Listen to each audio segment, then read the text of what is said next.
what's up? It's Mel and welcome to the very first episode of Getting Ready for Cosas Buenas. Today I'm going to be showing you how to get this makeup look right here. Get my hair out of my face. Great for photos. I did this makeup for the announcement pictures for the show and also for the intro of the show yesterday.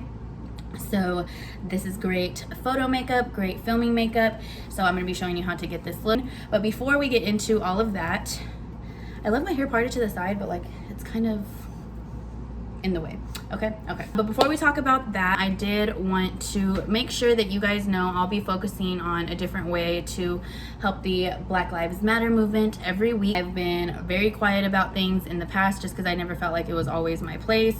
I would talk about it with friends, but as far as helping others on social media just become educated, I just didn't really feel like it was my place, and that was wrong. So here I am using my platform trying to help for my Latinos as well. I have not forgotten about y'all. I do have some different stuff in the works for how we can help our community as well. But right now I really feel like our Black community friends just really need our support the same way that they would support us, I feel like, if we were going through our own stuff. So for this week's focus, I'm going to go ahead and put this right here.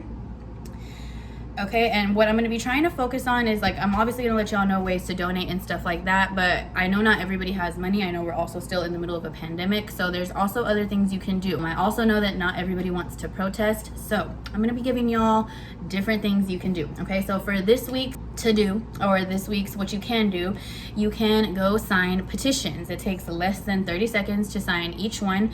They have one for Ahmaud Arbery right now. They have one going for Breonna Taylor. They have one going for George Floyd, and then Color of Change and Reclaim the Block also have their own too. So those are the 5 petitions that are right here. I've already filled them all out myself, and I'm telling you, they do not take long to do. You can do them on your phone, you can do them on your computer. So you can do this, and when you click each link, it will tell you what exactly you are signing the petition for. Okay, so here's this.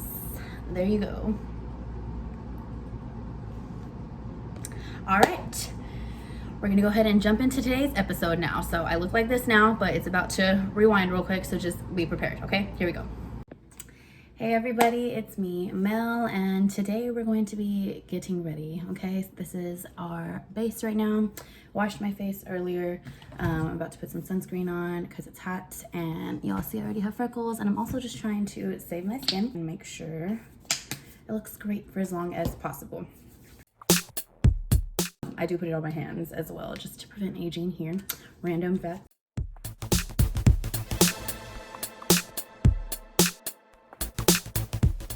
And this is just kind of like my go-to glam. Like, I just want to look snatched, but I don't want to try that hard look.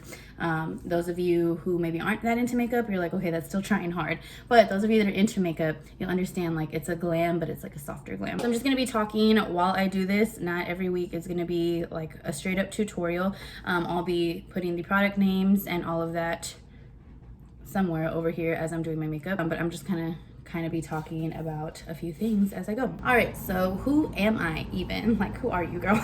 So my name is Melody Garcia. I go by Mel to a lot of people. Some people don't even call me the right name still, but it's fine. It's fine. My name is Melody. You can call me Mel though. And I do a lot of things. I'm a teacher. I teach 4th grade. And I used to hate it, but now I love it. Just keeping it real. That's a story for another day. If you want to know about that whole journey, I'm totally down to share. I'm also a makeup artist. I started doing makeup about 4.5 years ago now, like actually consistently and professionally. I do weddings, special events, stuff like that, and that's a lot of fun. I really enjoy that. That's like where I get to really be creative and just kind of work without it feeling like work. But in both, I get to help people in lots of different ways, whether it be kids, adults, women, however. I get to help people in both fields, which I love. Okay, so I have a daughter. Her name is Sayla. She is 1 and like 3 months. She's not even 1.5 years yet, but she does so much that I forget she's even that young. Yeah, I'm that mom. Okay, my daughter's advanced. She's super cute. Here's a picture of her. That's my baby. The last thing I do is I do a lot of work on Instagram. So those are the things that kind of take up my life. Let's see, what else about me? I'm 26 years old. I'm gonna be 27 in December, and that is so crazy to me. 27 sounds so old. I feel like 30 sounds younger than 27. I could be wrong, but I don't know. That's just how I feel. That's me. I love to try new spots to eat. I love to travel when I can. And I'm like all about trying new things and stuff. So yeah, I'm also a little bit scary. So even though I'm all about trying new things, I might chicken out sometimes. It's just real life. But for the most part, I'm pretty much down to try almost anything once. Like literally just once. Like I know I want to go skydiving one day, but like just that one time, just to do it, feel it, and then I'm good after that. So what is cosas buenas? Like what is it? What's the point of it? What does it even mean? Cosas buenas means good things in English. Obviously it's in Spanish if you didn't know that. And basically the reason why I named the show this is because I wanted to focus on different people who are doing good things in our community. I'm actually from El Paso, Texas, but I live in Dallas now, and I've lived here for almost 9 years in August. That's so crazy. And one thing that I've seen growing up, and even as a teacher in just our communities, in the Latino community and in the Black community, is we just lack a lot of knowledge sometimes. My parents really went out of their way to make sure that my sisters and I just didn't lack a lot of knowledge. My mom is a little bit of a nerd, which is a good thing. That's a compliment. And she really went out of her way to make sure we were educated on stuff. She would take us to museums. She, as we got older, taught us about savings, about credit, helped me get my credit started, even though I messed it up. She helped me get it started. We had bank accounts since we were like 9 or 10 years old. Since we were kids, like I don't even remember when this started. Like it's just always been like this. And we got allowance. She taught us how to tithe off of our allowance to the church, and then how to split the rest into savings and then your spending money. So she was teaching us how to budget. And then my dad, he's also very smart, and he has a lot of street smarts as well. I feel like both of my parents are like hustlers in their own right. And no, a hustler isn't a drug dealer. A hustler is like somebody who knows how to get out there and work and make different forms of income in different ways. But to me, a hustler is just mainly somebody who's like not afraid to get out there and work and like get down and dirty. Not down and dirty. I don't know why I said that, but anyways, my parents are both not afraid of hard work. So I feel like that's something I really saw from my dad. My dad is actually a pastor. Shout out to Grace Christian Center in El Paso. She's in town literally for like a day. She helped me drive back from El Paso yesterday. So he's a pastor, and he wasn't always a pastor my whole life, but he was always pretty involved in the church. He was just always working, and he was always wanting to help others, and he was always putting together outreaches or helping with outreaches. Now he's always doing grocery giveaways, and he used to always do like different events for the community. I'm like blanking right now on all the stuff he does and has done, just because I don't know, that always happens like when you're trying to talk about something, you can't remember like specifics. But basically, long story short, he really showed me like how to get out there and get after what you want. I remember even like going to summer camp, kids camp for church, and before, like obviously you have to like pay to go and stuff. My dad and my mom would go buy like 2 or 3 boxes of like in bulk M&Ms from Sam's, and then they would take me around the block or like around my neighborhood, and I would knock on doors and I would go sell my M&Ms, and that's how I would raise my money for camp. And even if it was because like we didn't have the money at the time or whatever, I feel like just little things like that really taught me like how to work and how to make a way for yourself. I've been blending this forever, I know. Let me move on with my life. So yeah, I learned the hustle from my parents. Now obviously they weren't perfect, so I'm not saying like we just grew up knowing so we didn't just like grow up knowing every single thing, but I know they tried their best, and considering the circumstances that they came from, which maybe one day I'll have them on the show to talk about it, I think they did an amazing job. That ties into how I came up with Cosas Buenas. Ron hit me up, and he is the founder of The Kickback. Well, basically the gist of the conversation was that there was slots open and I should do a TV show. And I was like, okay, like cool, like I'm down. It wasn't anything I'd ever thought about really doing. Like it sounded really far off. And I was just like, okay, like what am I even gonna do? Like what am I gonna talk about? Like, I don't know, like this is a cool opportunity, so I don't want to turn it down, but I don't really know what to do here. So I just started thinking about it, and obviously I'm a teacher, so I enjoy learning, or if I don't know, I guess that's not obvious, but I enjoy to learn. And I also enjoy helping other people out as well. So that's just kind of the track that I was going on. Oh, this is what I'm using. And I was like, okay, like I don't want to just only talk about makeup and like beauty and stuff. Like I want to actually talk about some things with substance. And And that's when I started thinking about like just different issues that the Black and Latino community kind of face, whether they see it in different forms or we experience it the same. I feel like because we've been minorities for such a long time, even though now it's kind of the majority, but we've been minorities for such a long time that we deal with similar issues a lot of the time. Not the same all the time, okay? I know some people are gonna jump on me for that, but we deal with similar things sometimes, okay? And those things that I'm talking about are maybe lack of education, lack of knowledge, lack of knowing what your resources are, lack of being informed, ignorance, because you're just talking because you don't really know much about what's even going on. You're just kind of in your bubble of the world that you live in. And I wanted to change that. I wanted to help people out. I know how lucky I was to be raised the way that I was, and just to have been started off with life with a set of knowledge and skills to take with me and like do what I needed to do with them. But I know not everybody gets that opportunity. That was how Cosas Buenas came about. I was gonna call it Doing Things Right, but I don't know, I just didn't like that. It just wasn't like hitting the right way. It's like, And then I was like, well, you know, we're supposed to incorporate a little bit of both cultures here, especially for my people. Sometimes I don't always want to speak Spanish or things like that. I like shy away from it just because I'm not the best at it. But I was like, doing things right, doing things right. I want to talk about good things, good things, good things, good things, cosas buenas. And that's how it came up. I'm going to finish this up a little bit because I'm like just talking and not really blending all the way. And then I'm gonna come back and keep talking, y'all.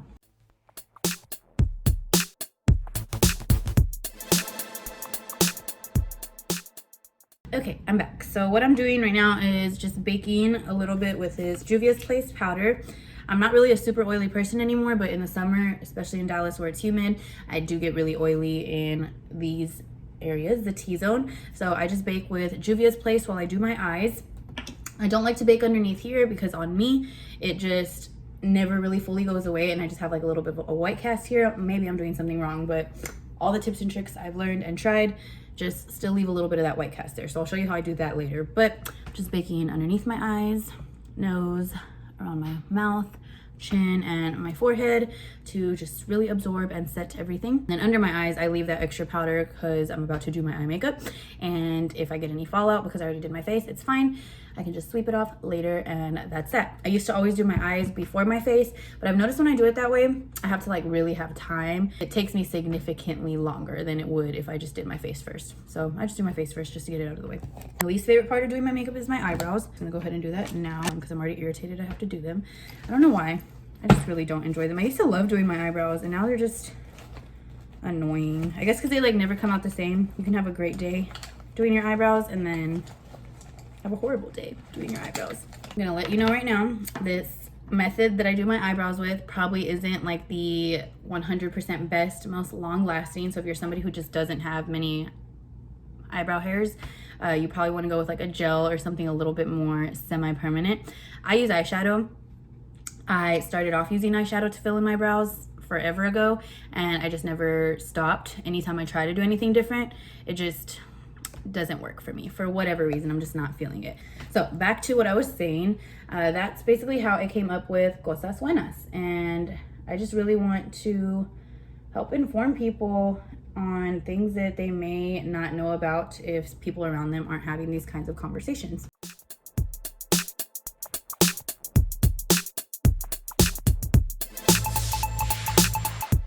Before I keep talking, this is just a reminder to you that after you do this step, please blend it out. I see too many people walking by me on the street with some kind of white line on top of their eyebrows, or like a straight up white line underneath their eyebrows. Do you, if that's your look, that's what you're feeling.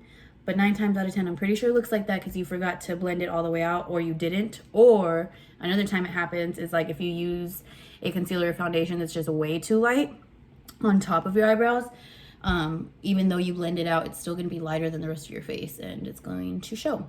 So don't forget to blend out the foundation that you use, or concealer, or whatever you use to clean up your brows, blend it out. And if you're going to use a lighter shade, use it under your brows. Much better. So now that we're looking sisterly, we can keep going. So I'm going to share a little bit of my mental health journey with you guys. So back in college, I think it was when I was a sophomore or so, I had already decided that I was going to be a teacher.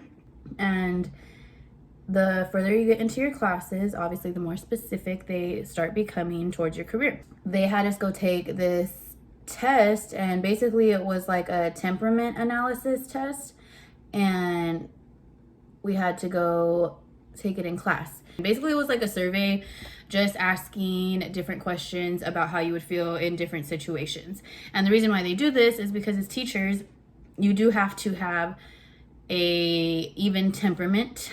You can't be super quick to react all the time and deal with some very interesting characters in your classroom, and you have to really master keeping your composure and not letting them phase you. Okay, will they phase you?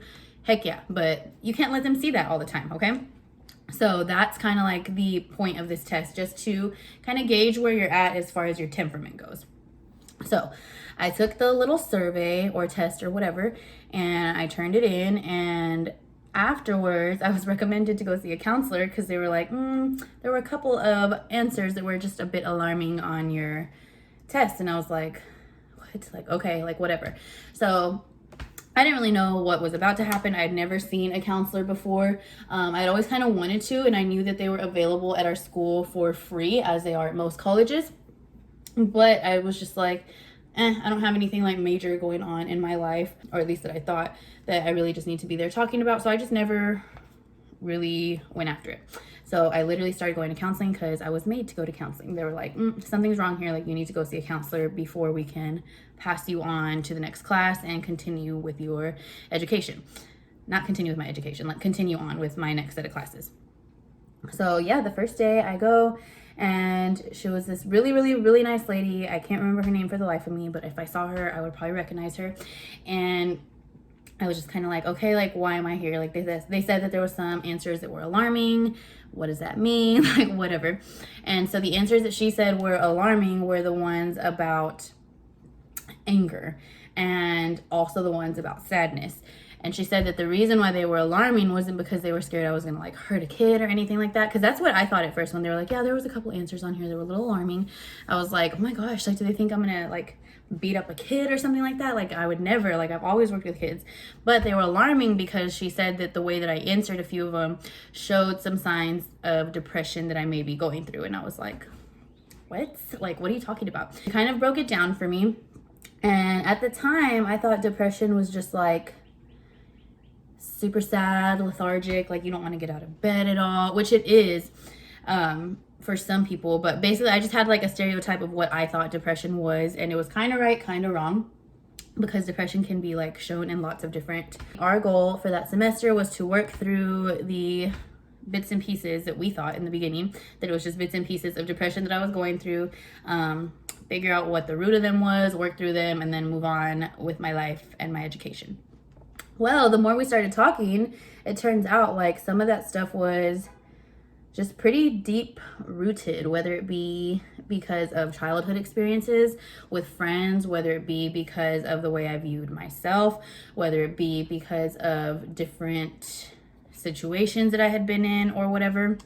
Just different experiences that, you know, you grow up and like you don't think much of it, and you don't think of the effect that they may have on you as an adult. And we just really started working through stuff.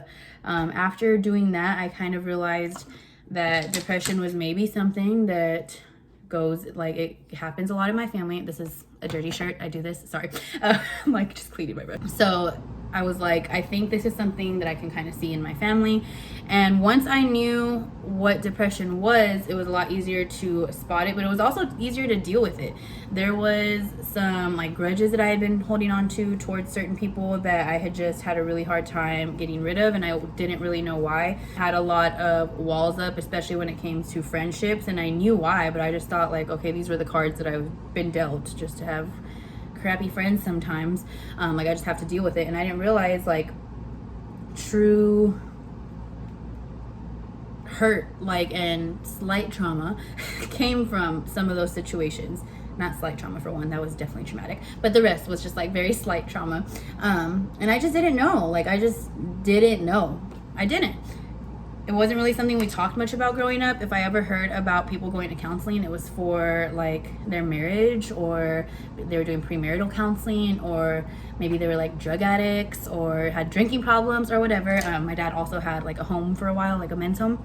So I would just always think like it was these extreme situations when it's not at all the time. Okay, not only that, but I was like, what issues could I possibly have? Like, I had a pretty uneventful childhood, I thought. I mean, it was. I got to be a kid. Like, I got the chance to not have to worry about anything except for being a kid. And yeah, I was just like, what could I possibly be going through? Whatever. And it turns out I was going through some things. So basically, we had about, I think, 7 or 8 sessions, and I really worked through some stuff that I didn't know I needed to work through, and that's what started kind of like the bug in me, to where in the future I knew when I needed to go see a counselor or like seek help. What's crazy to me is, looking back, I never would have even maybe considered some of those options if I hadn't had to go to that counselor the first time because of that survey. So even though I was like irritated with it all at the time, it did prove to be good, because from there, over the years, especially while I was in college and I had those free resources, if I needed counseling, I was able to get it, and I was able to recognize in myself, like, okay, I think you need to go talk to somebody, like something's going on here. And that's what I would do, and it would really help. Did it solve all of the world's problems and like make me perfect? Like, no, not at all. But I do believe that a big reason I'm able to acknowledge a lot of things, like just with my own mental health now, is because I went to counseling, and because I learned how to kind of gauge like when I'm just kind of going through like a little funk, or when like it's something more serious and I need to go seek some actual help. That being said, I know that there's a lot of people who just don't even think about counseling as an option. They think that, I've been doing this forever. See, this is what happens when I start talking. I like do the same step over and over and over, and I need to move on with my life. That's what I do, guys. I get stuck. A lot of people just think like they have to go through things alone, or like it makes them stronger because they carry the weight on their own. And like, yeah, it does make you stronger, but like it can also be traumatic to not talk to people. It can also be super unhealthy to keep everything inside. I know some people that they straight up take pride, or they just own the fact that, yeah, like I never talk at all, and like I just let it all bubble up inside, and then like, you know, someday if somebody just crosses me the wrong way or whatever, then I just like let it out on them, and like it happens like once or twice a year, and like that's not healthy, and that's not normal, and that's not, especially for the person you're letting it out on. But a lot of people just chalk it up to like, yeah, it's just how I am. Or other people that I know, they go through like funks a lot, like a whole lot, like they're just always in a funk, and it's like, I think it's something more than that. But they don't always know that. They think like, oh, I'm just a sad person, like I have a hard time getting out of bed always, that's just something I have to deal with. And it's like, no, you don't have to deal with that. There's things that you can do to make it better. I feel like so many of us just kind of take the cards that we were dealt and just never change those cards. Like, we never do anything to make those cards better. We never do anything to do better, period. You just kind of, this is what it is, and leave it like that. And no, like, your life can be as great as you want it to be if you take certain steps to make it so. I know that not everybody knows what steps to take, which is why we're here. So that's kind of like the beginning of my mental health journey. Now, like I already said, I'm not perfect. I do kind of get in, I have to be careful when things happen, not to fall into like just depression habits and stuff. It's really easy for me when I'm upset or hurt, really, to just kind of like really shrink back and like, I call it hermiting. I just don't want to talk to anybody or see anybody. And I'm at a point now where I can like do, like, I know when I just need to take a break, period. It used to be to where like I wouldn't know how to come out of it, and I would just be real sad and like in my feelings, and they would consume me, and that was just that. So I definitely have not always dealt with it in the right way over the years. Sometimes I've just known that I need to go get help, and like I just don't, because sometimes you just don't want to deal with it. It's easier to just lay in bed all day and just be lazy and just feel everything and kind of feel like a victim all the time than it is to actually get help. But honestly, what has really made the biggest difference in me just wanting to keep my mental health in check has been having my daughter, because now there's somebody else depending on me. And like, if I'm having a rough day, that's fine, but like, she still needs to get fed. Like, she still wants to play, she still is happy. Like, she's not understanding maybe why I'm having a rough day. So I kind of I've had to learn how to deal with things in the right way again, because I had kind of fallen back into old habits of just being a little hermit and not dealing with my issues at all, and just pushing them until they would blow up sometimes. And having her has just been like, I can't afford to do that. I definitely don't want her to grow up seeing that and like to think that that's just how we deal with things, because it's not right. So that's been the biggest catalyst to making sure now that like I try to keep things in check all the time. Do I fail sometimes? Yes. Do I have rough days? Yes, but that's okay. One thing that I've also learned through counseling is to take it easy on yourself sometimes. Like, we are all humans. I tend to be a little bit of a perfectionist sometimes, not all the time, but like when it comes to myself, I can just be, not a perfectionist, that's not the right word. I can be really critical, like really critical of myself.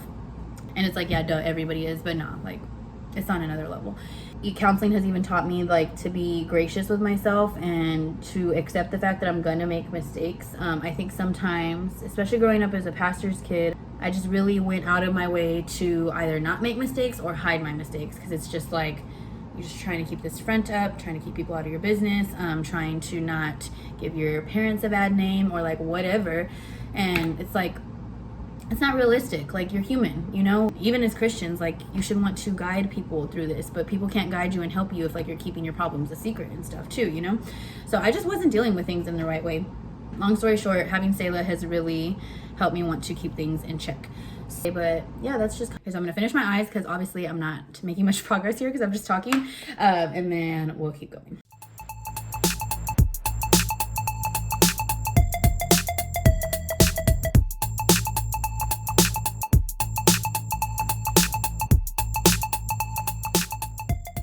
Okay, eyes are done. Well, the shadow part, I'm using the Resi palette, my favorite. Great Mother's Day gift, thank you. So yeah, I'm going to do my eyeliner. Sorry, my sister's still here. She's in the back laughing at me. I'm gonna do my eyeliner and my mascara and my lashes off camera, because yeah, that's just gonna have to be its own tutorial. And then I will come back and finish things up. Okay, I'm back. Look at the difference lashes make, y'all, seriously. I have two like differently shaped eyes slightly, and you can never tell till I put lashes on, so we're just gonna ignore that. So I already did a little bit of my bronzer. I'm gonna do blush, lips set, and we're done with the face. If there are any specific kinds of looks that y'all want to see, any topics you want me to get a little deeper on that I don't always get as deep into on the show, let me know, guys. This is totally new for me too. I've never done anything like this before. I'm Juvia's place, and for highlight, don't judge me, this is looking janky, but I've had this one for a minute. Wet n Wild highlight. I love it so much.